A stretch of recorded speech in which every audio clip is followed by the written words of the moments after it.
Hi loves, this is regarding kay Popo and sabi niya, Madam, pwede po pasali sa agency nyo.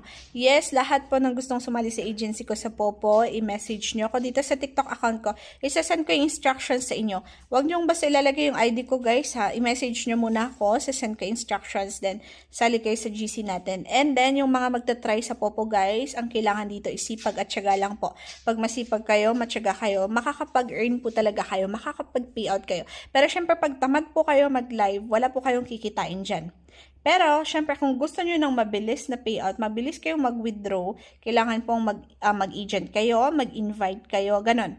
Madami tayong tutorials and guidance sa GC kung paano mag-agent, paano mag-invite, paano mag-live. Lahat po ng about kay Popo is nasa GC natin. Meron tayong tutorials and guidance para matuto kayo paano kumita dito. Para lang po to sa mga masisipag mag-live at matyaga talaga. Okay? Pero pag mareklamo na kung hindi niya bagay dito. So, yan. Message me lang guys at isasend ko po sa inyo yung instructions kasi madami nagko-comment sa inyo. Hindi ko po nare-replyan yung iba. I'm sorry. So, magre-reply na ako ngayon. Okay?